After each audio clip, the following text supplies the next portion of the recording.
So the only housekeeping I have ahead of time is to let you know that if you're calling in on the phone, you can mute and unmute yourself by pressing *6. And if you have a question and you're on the phone, you can raise your virtual hand and draw our attention to it by pressing *9. So that's the phone instructions. And then in the group, I think if things are loud, mute yourself. We're not doing this really super formal presentation style. So if things aren't loud and you want to have kind of conversation back and forth, then leave yourself unmuted. I'm fine with that. I think it's nice not just to hear the topic, but also to have the engagement like we have been, just chatting and getting to connect. So as long as Anne's okay with that, then you can leave yourself unmuted and have conversation during the presentation. You can also use the group chat function. At the bottom, there's like a word bubble with the word chat below it. And if you click on that, then a chat box will open up. You can send a message to everyone or just to one person. So if you have a background question about something, you could direct it toward me or the group. When we used to do the online school, there would kind of be two things always going on at once. One was sort of the presenter and the formal discussion, and then the kind of background sort of whispering back of the classroom stuff would go on in the chat, and it actually functioned quite well. There'd sort of be two conversations. So you're welcome to do that. And the final thing to let you know is that this is being recorded. And I've just sent the past recordings off to the county, so they'll be posted on the municipal YouTube channel. I'll be able to share the coordinates so you can look back to see those recordings soon. But just to let you know that you're on and you'll be recorded and you'll appear there. So if you're not comfortable with that, then don't share your audio or video, or let me know after the fact if there's something that you'd feel concerned about having shared publicly, because it will be public. So thank you so much to Anne Claude, who was willing to do a presentation today, sort of last minute. I really, really appreciate that, and I'm excited to hear your presentation. But I'm going to turn it over to Peggy, who will introduce her. All right, so I think probably everyone knows Anne Claude Peppin. She grew up in Quebec, where she studied forestry and geography. 15 years ago, she saw the light and moved to Cape Breton to work Parks Canada and Ingonish. She's also on the advisory committee for the St. Anne's Time Bank. And part of her job, she's involved with visitor safety, wildlife conflict, science and greening operations of the park. But however, today she's going to talk on her experiences with wildfire management. Anne Claude. All right. Hi, everybody. I thought I'd make myself pretty to entertain you, so I put my fire gear on. Yeah, I mean, I wear a lot of different hats at the park, and you know, I'm focused right now on trying to green our operations and reduce our carbon footprint and stuff. But I'm still very much involved in fire management, which was, you know, which I've been for the last 10, 15 years. So I'm going to share my screen because I wanted to, I know, I think fire's cool and it's nice to see pictures. So I will start sharing my screen, but feel free to chime in and ask questions, as Cassandra was saying. Okay, let me know if you see those dramatic pictures. Yes, definitely. Hey. All right, so the one on the left there, I thought I'd start, you know, with something, I guess, a little mind-boggling, I guess. So the one on the left is a picture of the evacuation of Fort McMurray in 2016. And the one to the right is pictures you've seen this winter about the Australia fire. So one thing I wanted to, you know, I thought would be interesting to talk about was a little bit more like, you know, people might be kind of wondering why we're seeing more of those really extreme fire events. So, you know, the first thing to remember is that fire is a natural part of the ecosystem. It plays a role. It's like meant to be to regenerate forests and habitats and stuff. As you can see, like that's a picture of a fire a small fire we had in the park, and that was the vegetation growing back like a month afterwards. So nature's fires are not all bad. In northern Canada and Australia, they've always had natural fire regime that like fire happens really often. They're really big fires. it's always been there. It's normal. But what's happening is that, of course, we got the climate change card, so a lot more drought, more weather extreme event like big lightning storms and like really high winds and that kind of stuff that makes for really bad fires. But the other thing to remember is as humans, as our population grow, we're expanding into territories that where there used to be almost no humans. So we're moving to the north, we're moving to those places where those extreme fires were happening before, but before they were happening without any conflict. Now they're happening where we live. So it's a problem. It makes a problem for us. And then the third part of the problem is those are historical pictures around Banff area. And, what it shows, the first one is in the 1920s, the one below is in the 1980s. Around 1970 or so, we became really good at firefighting. And fire was perceived as a dangerous, bad thing. And we would jump on every fire we'd see and stop it right away. And we were so successful, we were so good at it that it allowed all the forests to grow and become mature and all the same age and accumulate fuel, so that when the perfect conditions are there, we have a drought, we got wind, we got ignition, we've just created a situation where you have a lot of fuel, where before, because we had a lot of small fires, it was kind of a patchwork and it created natural breaks. So that's also part of what's happening. So I thought I'd talk about that a little bit, because I know not everybody kind of like understand why there's so many more. It seems to be a lot more big bad fires out there. So it's a combination of things. Now, bringing us back to Cape Breton, naturally we don't have the same kind of fire regime here. And that's because partly because of climate and weather. Because of the ocean, we have very high humidity and a lot more rain than what they see out west or in Australia. So that's weather that's not very conducive to fire. The other piece is conifers, so the spruce and the pine and the fir are a lot more flammable than hardwoods like sugar maple and birch. So because we have all those hardwoods, the leaves are full of water.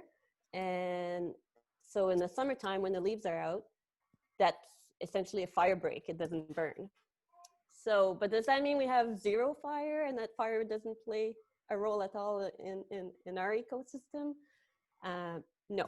So we've had I don't know if some on the call have memories of fires in Cape Breton, like the Smoky Fire in 1967. If you have stories, I'd like to hear them. But every now and then we do have dry spells. And the picture there is a picture in Ganesh of like a recent blowdown with all the windstorms we have.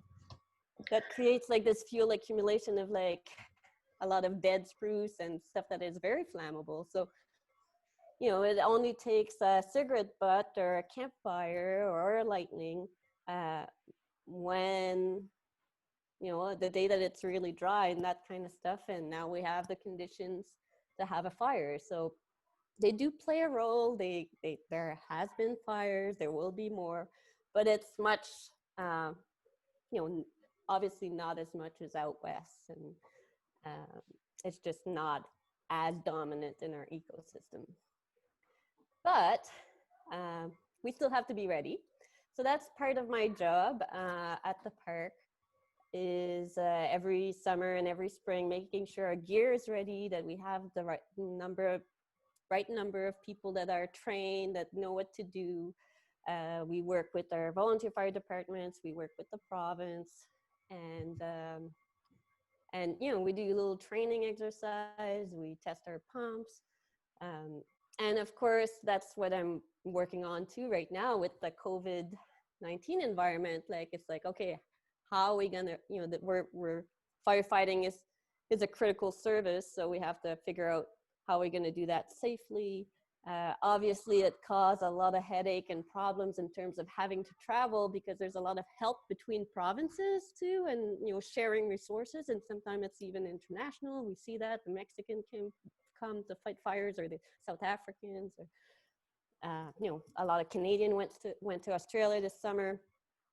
So the whole like travel restriction and you know, you live in like forestry camp and all those logistical concerns. You're 4 people in a helicopter, you know, so we're trying to work all those things out as to how we're gonna deal with firefighting in the COVID environment. So busy working on that these days.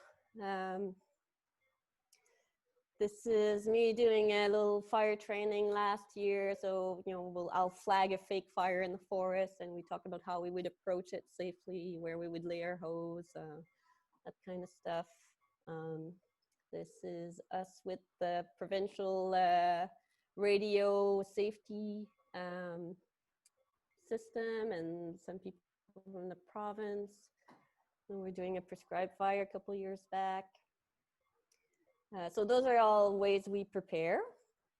Another way we prepare is by monitoring the fire danger. So that's more like on the prevention side. It's like knowing how dry it is, what's the likelihood of having a start. If there was a start, how bad is it gonna be? So we have weather stations that we monitor locally everywhere, and that's how the fire danger that you guys might be familiar with when we say it's high fire or there's fire bans. That's how those decisions are made. So I just thought I'd let, you know, if you guys don't know, if you're wondering, can I do some pile burning or not? The place to go look for the province of Nova Scotia, if you're allowed or not to burn, is just Nova Scotia Burn Safe. So every day, they update based on the daily fire danger of the day, based on the weather. It says, it will tell you whether there's burn restriction or not. So that's information piece. Another part of my job and a way to train and be prepared is I'm part of, I go on, oh, I'm just noticing that I should have done this. I go on fire export. So we were talking about resource sharing earlier. You know, I'll go mostly in other parks with Parks Canada, but I've been exported for in the province of Quebec, for example, and BC, where I go on other bigger incident and wildfire and help with the planning team. So we're looking at where the fire is at, where we think it's gonna go, how we're gonna stop it. We're looking at our natural fire breaks, where is it safe to put fire crews, where are we gonna create, put bulldozers or helicopters, all that kind of stuff. And sometimes we even fight fires with fire. So we were putting the helicopter door off to install an ignition machine on that. I won't get into details, but just an amazing experience that, you know, you don't get to have very often here in the East. So it's, you know, when you go on a fire export for 2 weeks on a big fire in Alberta, it's tremendous amount of expertise and experience I can bring back here locally. You get to see some kind of cool things, toys. As Eve, I think you were a helicopter pilot, right?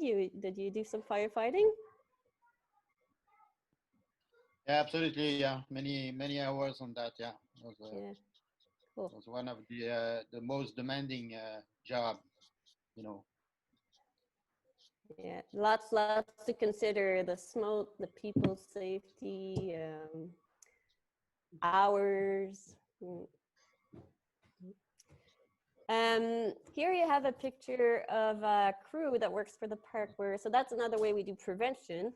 Is So I talked about how conifers are very flammable, so it's not a good idea to have them like come right close to your infrastructure, because if they were burning, they'd throw ambers at your house, or in this case, it's one of our camping attentics. So we do fire smart work, so we'll kind of clear the vegetation around our infrastructure. Here, that's a picture of a fire break that we created. That's to the left, you have the Broad Cove Campground, and to the right, so this is like the Bondary to Ingonish community. So to the right, just on the other side of those dense trees, there's the town of Ingonish, and to the left, it's our campground. So very thick vegetation that would be conducive to wildfire if it was really dry. We got a campground to the left where there's you know, a lot of campfires and, you know, potentially fire start. So this is our Bundary. It was really overgrown and thick with spruce, so we just cleared it again last fall to, you know, because we wanted to create a fire break there that would help us if there was an escape from the campground to the town. So that's prevention fire smart work that we do. How wide is that? That's about 15 meters. Oh, really?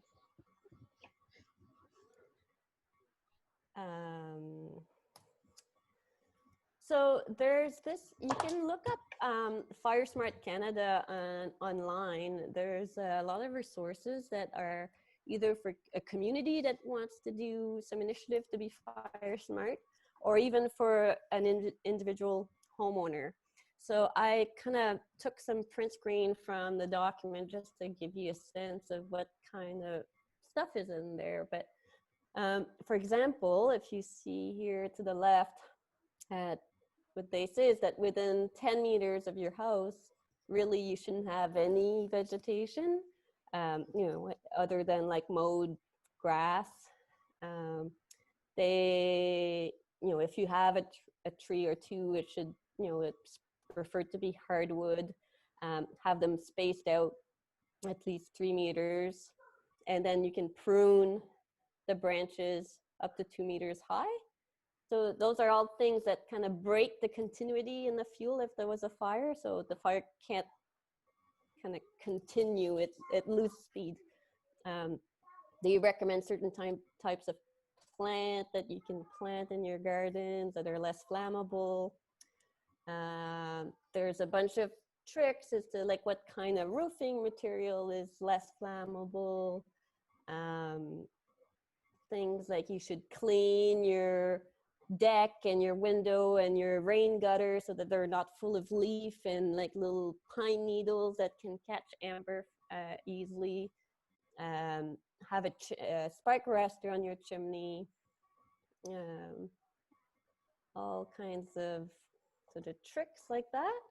I don't want to read them all, but you know, we have a strong culture of bonfires. If you're like me, I have a bonfire almost every other day in the summertime. So what's a safe fire pit? There shouldn't be any vegetation 3 meters around it and above it as well.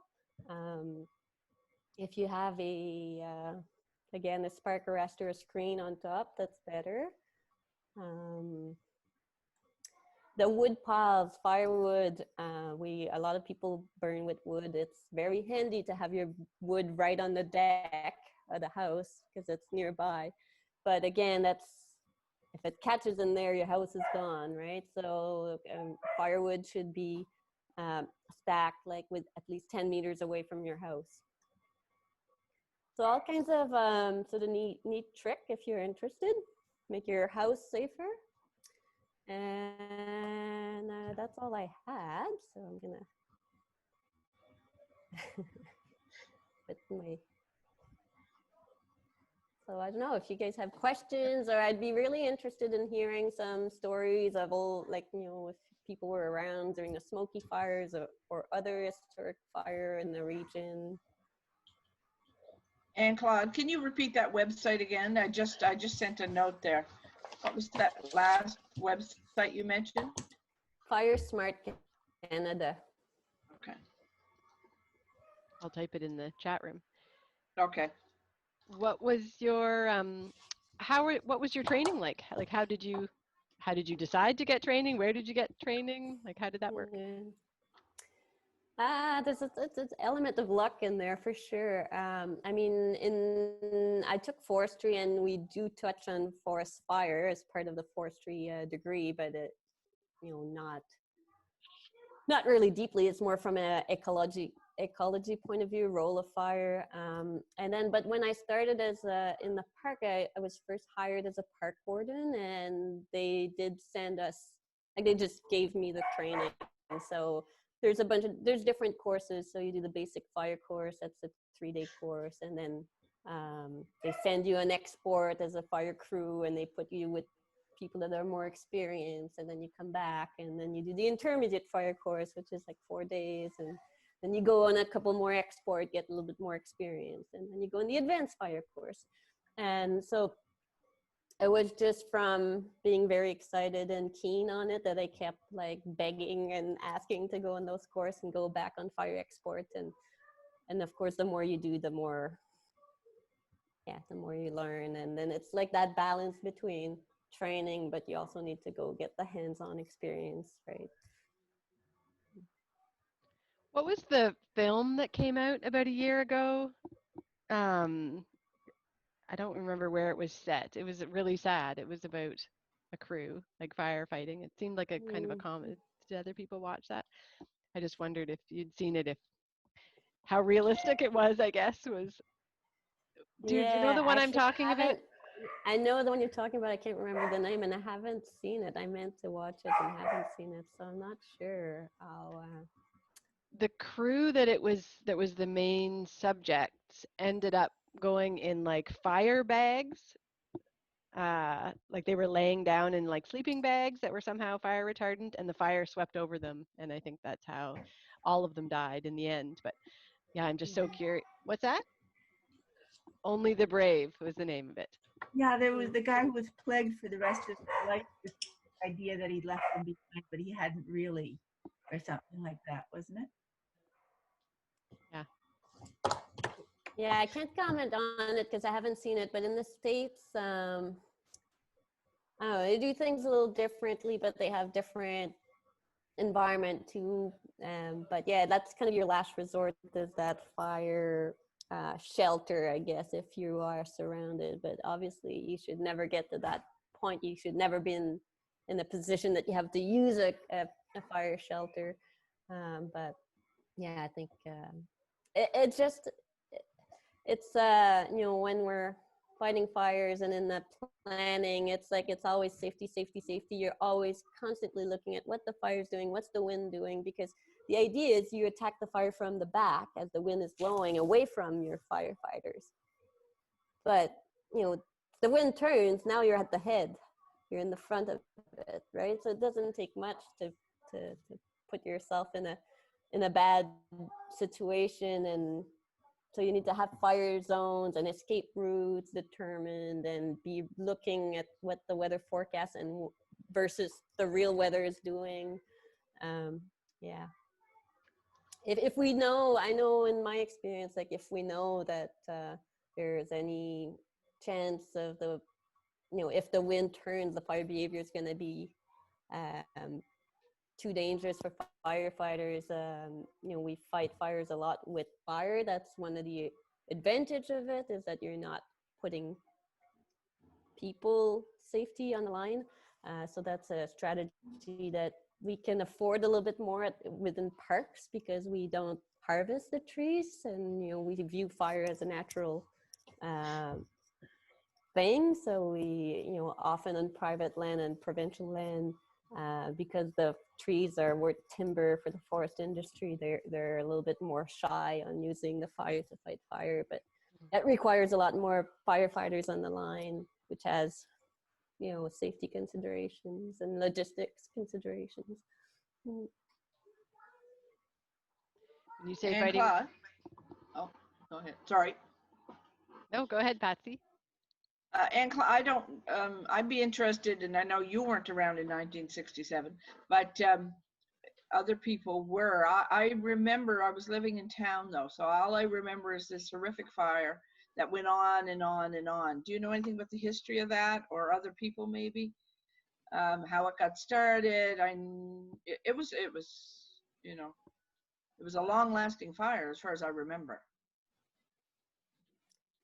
Yeah, no, all I know, I have a map of where it burnt and the year that it burnt, but that's why I'm throwing it out there to people, Yeah. because I'd like to know more if you guys know what started it. And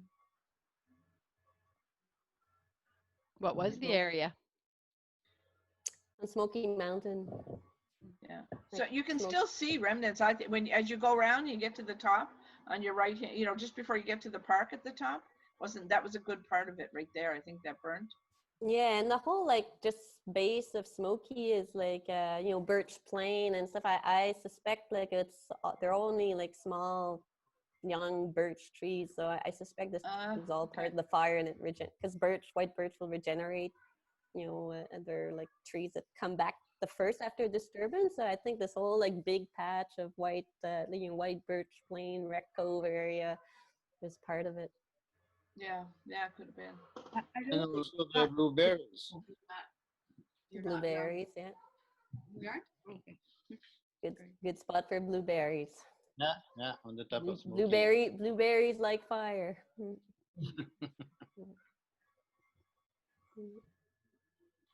And the gray pine too. Yeah, I Jack think Pine. the fire Yeah, broke the the seed, so they're able to grow. yeah, They need a that's fire to right. grow. Yeah, they're called Jack Pine in English, but if you translate, it's gray pine, pin gris.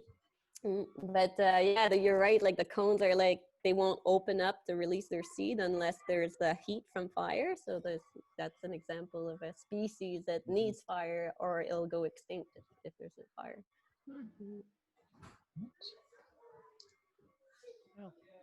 When you said fighting fire with fire, my only point of reference for that is Little House on the Prairie. Does anyone remember when there was the Great Plains fire coming for the homestead, and Pa ran out and started a ring of fire around the house, and he did save their homestead by doing that. Is that like That's kind like of the an exact. accurate? Okay. Yeah, because the idea is you know, for fire to burn, it needs fuel to burn. So you get rid of the fuel. You burn it before the real fire comes. So you burn it under your own conditions and circumstance, the wind direction that you want, and you burn it against a fire break. You burn it against a river or against a road where you know it's going to stop where you want it. When the real fire comes, it hits that black spot that's already burnt and it stops. That's sort of the idea.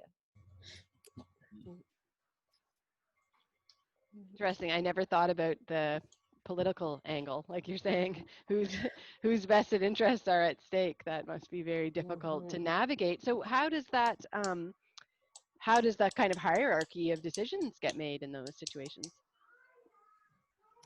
Yeah, well, we're called an incident team if we're assigned, like a team is assigned to an incident or a fire. It could be a flood or, you know, but in this case, a fire. And the incident team reports to, you know, the agents. Like ultimately, if you're on provincial land, you ultimately report to the minister of that province, you know, but through the different layers of, you know, normal government. But yeah, so the incident commander that's looking after the team, the fire team, has to like talk to those, you know, executives to know what are we allowed to do, how much money are we allowed to spend, what are the things that they absolutely want us to save, like what are the priorities if we need to. So that's how we get our direction. Lots of politics.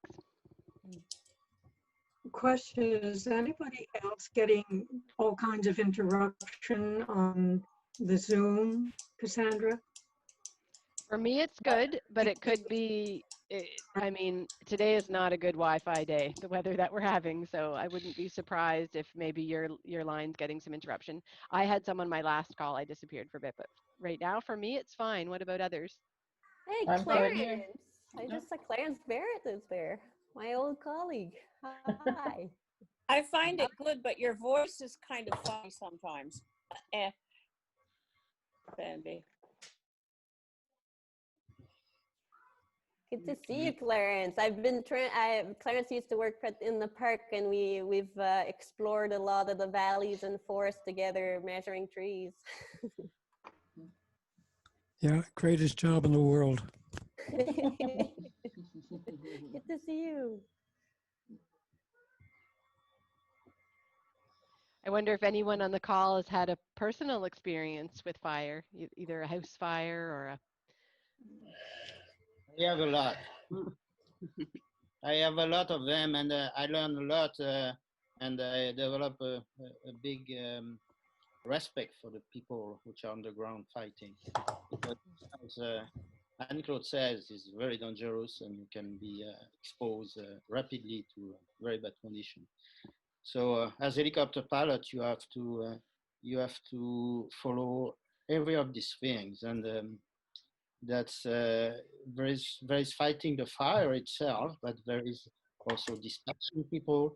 There is looking at the fire itself. There is the control of the fire, which is one of the main things. Where you can see this big bomber or this helicopter putting water on the fire. It's just to cool down the fire, you know. It never extinguished the fire. The people who extinguish the fire are the one on the ground, because we have to understand that the fire is going deep in the ground. So if you don't treat that, it will reappear. So you send a helicopter early in the morning, just half an hour before the sunset, sunrise, sunrise, and and with infrared camera, so you can spot the hot spot on the ground. And it's funny, but when you spot one, you take a roll of toilet paper and you throw it at the place. And at the same time, you take the coordinate of the thing, so people with GPS can go to the hotspot. And that's the beginning of controlling a fire. And this is the people on the ground who control the fire all the time. Yeah, it's a misperception. Like, you know, we all want to see big water bombers throwing water at fires when there's big fires like, you know, Fort McMurray. But when you're there and you look at the plane and the helicopter throwing water at the fire, it basically looks as if you were spitting on it. Like it's that's not gonna extinguish your fire. So it's used very strategically, like you've said, either to find hotspot with infrared camera, or it's used to like put water around the house you don't want to burn, or you know, a power line or a water tower, whatever is the asset you're trying to protect. Or maybe you have a river with some wetlands and they're not completely connected, so you'll put water there with the planes or the helicopter to create that fire break, to make that a more, so it's used strategically, but in terms of like directly extinguishing the fire, like it's not doing anything when you have those big fires. What does the toilet paper do? I mean, now nobody would throw toilet paper out the window. Is it like a reverse flare, or like is it It's just to mark the spot. To mark it. Yeah, so just it's so the fire and thing, that's mean the GPS are not so precise. So with that, you have a marker. You know? Yeah. Okay.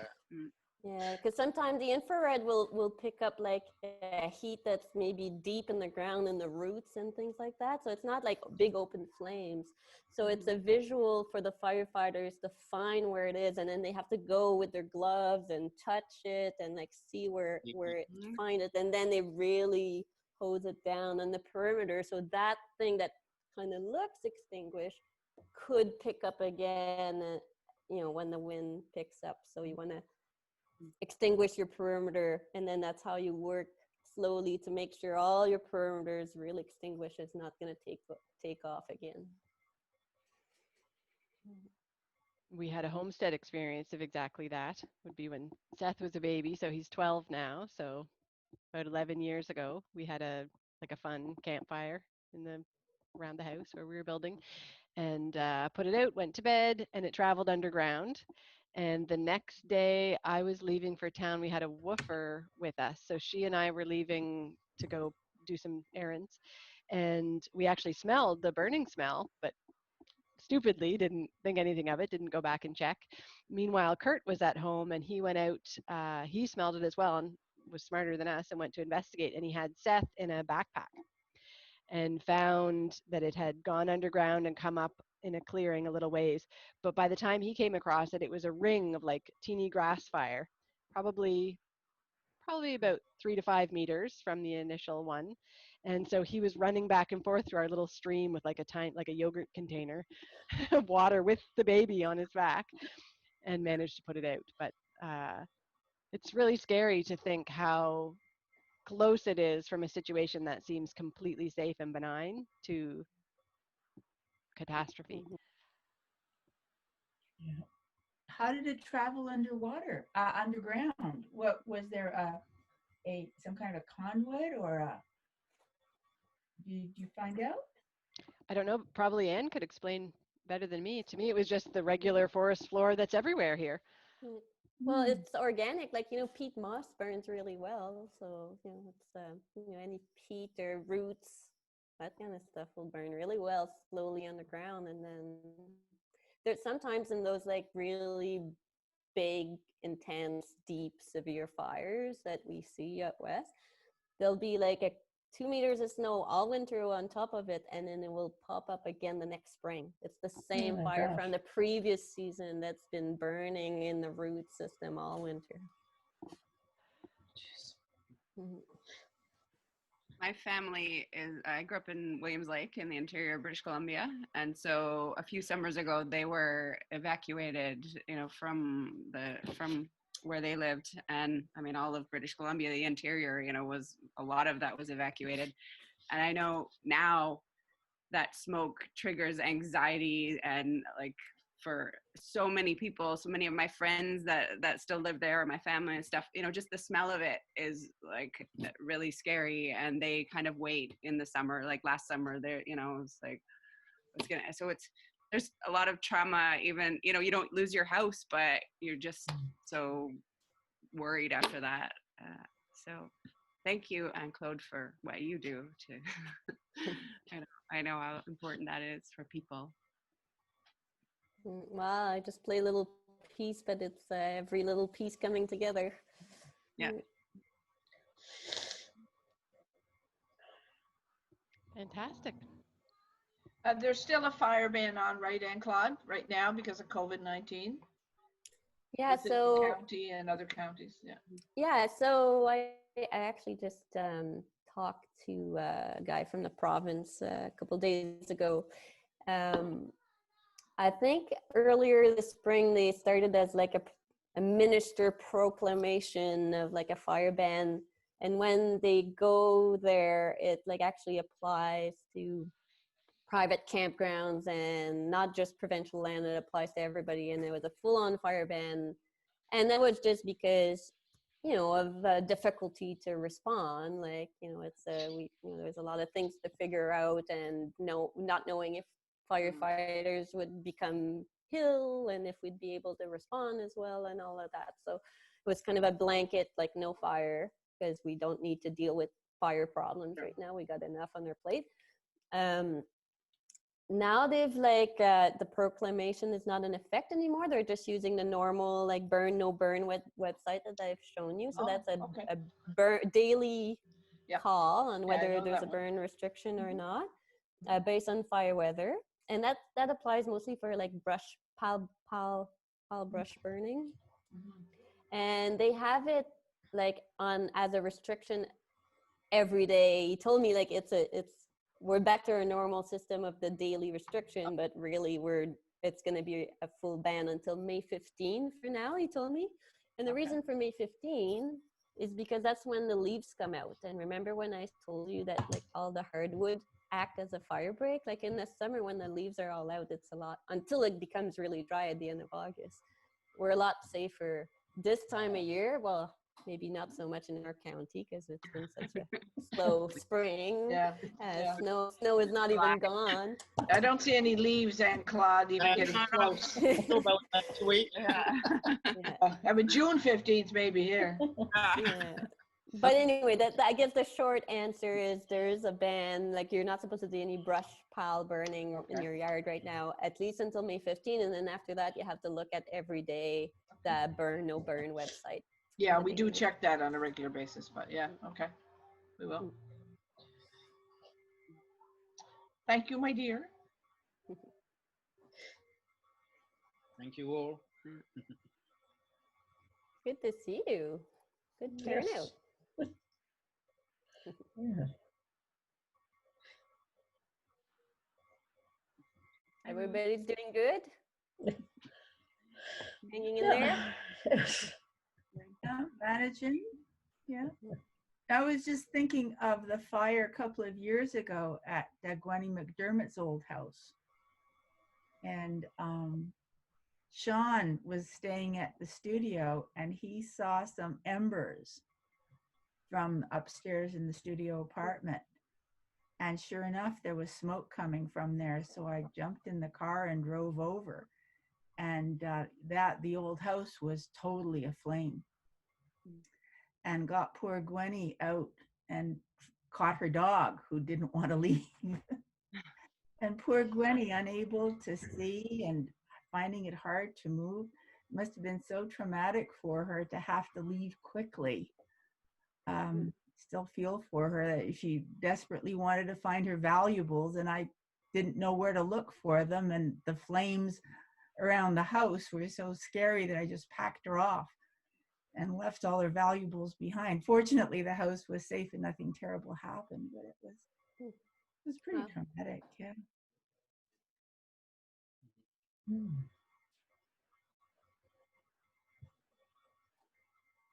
Anyone else has stories to share?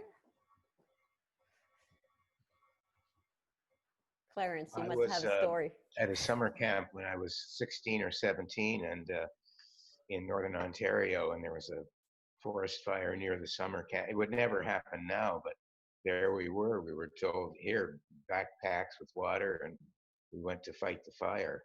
And,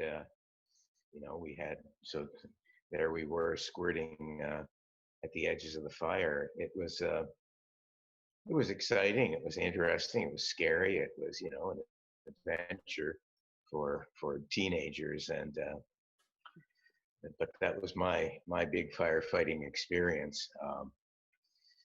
Yeah, as I said, it wouldn't happen now, I suppose but it was a good experience and nobody was hurt. I suppose we inhaled some smoke, but we were young and healthy. That's my experience.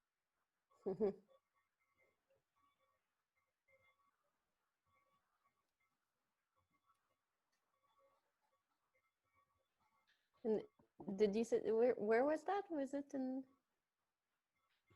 Cape Breton? No. Northern Ontario, I think he said. Northern Ontario.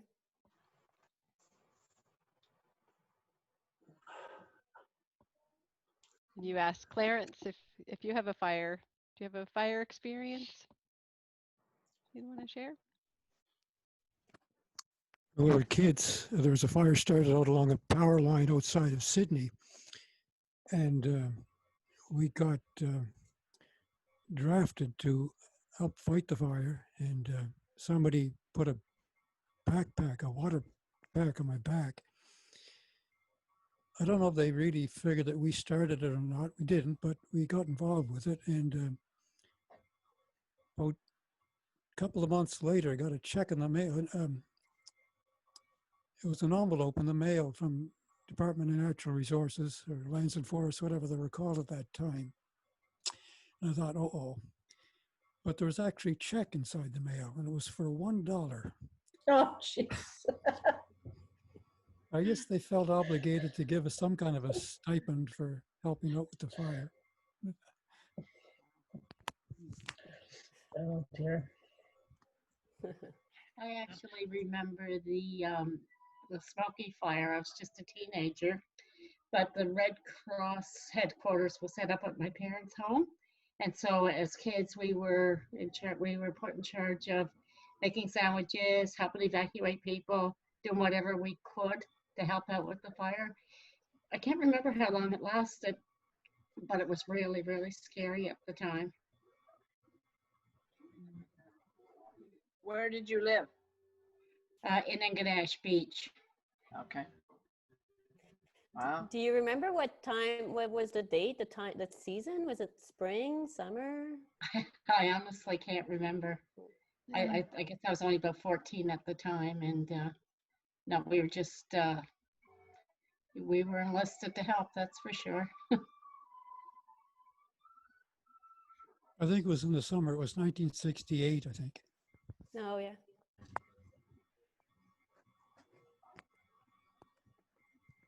Go for it. Yeah, I have a story. I was in engineering school at the time. I belonged to an outing club, and we were camping on someplace upstate New York above the Hudson River called Breakneck Ridge, where a siphon came through from aqueducts on the way to New York City. And a whole bunch of us, there must have been at least a dozen of us, and campfires and so forth. And we actually started a fire, escaped Rock Circle, and started blowing up the ridge, which was at the top sort of went over into a very large flammable national forest, or state forest, I guess. And so we had really nothing to fight with, and no big water supply, except what we'd taken in our canteens. But there was a hatch to the aqueduct, actually, in a tower on the where we were camped. And so we actually opened the tower and lifted the lid off the top of the sort of like a manhole and exposed this rushing water in this huge aqueduct on its way to the city. And someone had a bucket, and we had some rope, and we lowered the bucket down to catch bucketfuls of water, holding onto ourselves, people holding onto whoever was hauling the bucket, and managed to kind of go up a little ways and spread the water around, which wasn't very effective because it was too hard to haul and very dangerous and intimidating looking. It was quite dramatic. And so we ended up beating at the fire. I remember we had our jeans off. We were beating at the fire with our blue jeans and stuff because we were really afraid it was going to go up into the forest, up this rocky ridge into the forest, and start something that we'd be responsible for. We were quite concerned about it. And at one point, it was burning up through a huge patch of poison ivy, which was prevalent up there. And we were absolutely terrified. We kept going, but we thought that smoke, we're going to all die with our lungs being eaten up by poison ivy. And we were just so frightened and so driven, and we actually managed to stop it before it got to the beyond the rocks into the forest. It was just incredible. It was totally culpable because we had definitely been remiss in not watching the fires that we were making. What a day that was.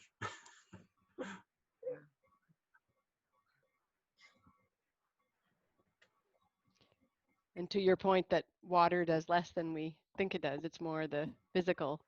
Is that what you were thinking, Anne? Like, if you're dealing, like, what would one do in a situation like that if anyone here was to find themselves again in a situation like that? What would be the best small scale technique?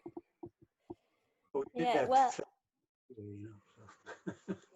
no, I mean, water, I mean, when this fire is still at manageable size, water is certainly a great tool because first it kills oxygen in the fire and it makes the fuel wet, so then the fuel is not available to burn, right? So the water is definitely a great tool for sure. It's just when it gets so big, the water is not doing much for you. So, but yeah, the idea is to either kill the oxygen or kill the, like, make sure there's no vegetation available, so you could, rake the leaves so that it gets to a point where it's dirt, or you wet you wet you know, the vegetation. But yeah, always, you know, I mean, certainly you shouldn't be running after a wildfire yourself. You should be calling 911. But yeah, the big thing is to be from behind the fire, not in front of it.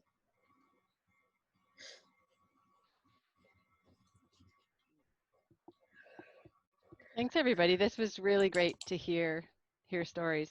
And thank you, Anne, for leaving some space so everybody felt like they could come forward and share, because this, I think, is what the virtual seniors lunch is supposed to be all about. So thank you so much for your presentation.